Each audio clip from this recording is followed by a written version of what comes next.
Kisah Perang Sawik, upaya pembalasan kafir Quraisy. Yang subscribe, semoga rezekinya lancar dan berkah. Amin. Assalamualaikum warahmatullahi wabarakatuh.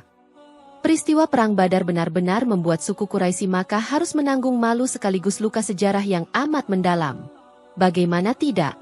Jumlah tentara mereka 4 kali lebih besar dari pasukan Muslim, tapi mereka harus menerima kekalahan. Tidak hanya itu, kerugian lain yang mereka terima adalah banyak dari pemuka Quraisy yang tertawan. Jumlah pihak Quraisy dalam Perang Badar sebanyak 1.300 tentara sedangkan pasukan Muslim hanya 313 atau 317. Peperangan yang diakhiri kemenangan umat Muslim ini memakan 70 korban tewas dari pihak Quraisy dan 70 orang tertawan dengan mayoritas dari kalangan pemuka. Sementara tentara Muslim hanya 16 yang gugur. Perang Badar merupakan pertempuran yang sangat menentukan bagi kedua pihak baik umat Muslim dan kaum musyrik. Alasannya karena peristiwa ini merupakan pertempuran pertama dalam sejarah dakwah Rasulullah. Sehingga, siapa yang menang berarti dialah yang dipandang telah berhasil menunjukkan kekuatan militer yang layak diperhitungkan, sementara mereka yang kalah akan menanggung malu yang sulit dilupakan.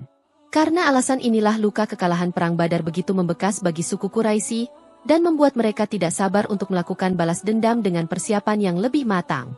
Kobaran dendam orang-orang musyrik ini diabadikan dalam firman Allah Subhanahu wa Ta'ala.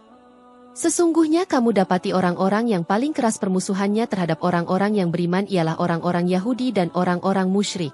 Dan sesungguhnya kamu dapati yang paling dekat persahabatannya dengan orang-orang yang beriman ialah orang-orang yang berkata, sesungguhnya kami ini orang Nasrani. Yang demikian itu disebabkan karena di antara mereka itu orang-orang Nasrani terdapat pendeta-pendeta dan rahib-rahib. Juga karena sesungguhnya mereka tidak menyombongkan diri. Quran Surah Al-Maidah 5:82. Salah satu upaya balas dendam yang dilakukan kaum musyrik Makkah adalah dengan melakukan invasi militer jarak 2 bulan setelah Perang Badar atau bertepatan bulan Zulhijjah tahun kedua Hijriah. Serangan yang dipimpin Abu Sufyan ini kemudian dikenal dengan Perang Sawik. Sebelum lebih jauh membahas bagaimana pertempuran ini terjadi, perlu penulis singgung terlebih dulu mengapa Abu Sufyan menjadi dalang utama Quraisy dalam invasi ini.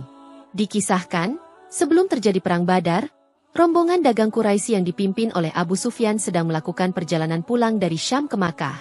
Melihat rombongan itu, Rasulullah mengutus Talhah bin Ubaidillah dan Said bin Zaid untuk melakukan penyelidikan. Abu Sufyan yang salah paham mengira umat Muslim akan memerangi mereka. Hingga akhirnya ia meminta bala bantuan dari Makkah dan nyata saja kaum Quraisy terprovokasi dengan mengirim sebanyak 1.300 tentara. Berawal dari kesalahpahaman inilah meletus Perang Badar. Kekalahan kaum musyrik dalam Perang Badar kemudian membuat mereka meradang dan tentu salah satu orang yang paling marah akibat nasib sial ini adalah Abu Sufyan yang dulu menjadi penyebab meletusnya perang pertama umat Muslim dan kaum musyrik dalam sejarah dakwah Rasulullah. Dengan berbekal dendam kesumat, Abu Sufyan menyiapkan pasukan sebanyak 200 tentara untuk melancarkan invasi militer ke Madinah. Ia sendiri sempat bersumpah tidak akan sedikit pun membasahi rambutnya bahkan jika memiliki kewajiban mandi junub sekalipun sebelum bisa menyerang Rasulullah. Dari jumlah tentara yang dibawa Abu Sufyan saja, kita bisa menilai bahwa keputusannya untuk melancarkan serangan militer tidak dipersiapkan dengan matang. Karena hanya balas dendam yang sudah menguasai nafsunya. Logikanya, jika dulu saat Perang Badar dengan jumlah tentara 1.300 saja kalah, apalagi sekarang hanya 200 pasukan. Siasat perang yang dilakukan oleh Abu Sufyan adalah dengan merahasiakan kedatangannya ke Madinah, sehingga umat Muslim tidak memiliki persiapan apapun untuk melakukan perlawanan. Bersama pasukannya, Abu Sufyan hanya berhenti di daerah Najib yang berjarak kurang lebih 12 mil dari Madinah. Di daerah ini Abu Sufyan meminta untuk menginap di rumah Huyai bin Akhtab. Namun karena ketakutan, Huyai menolak persinggahannya. Abu Sufyan pun mencari tempat peristirahatan lain hingga sampai di rumah Salam bin Mishkam, pemimpin Bani Nadzir. Di rumah itulah Abu Sufyan bersama tentaranya bisa singgah.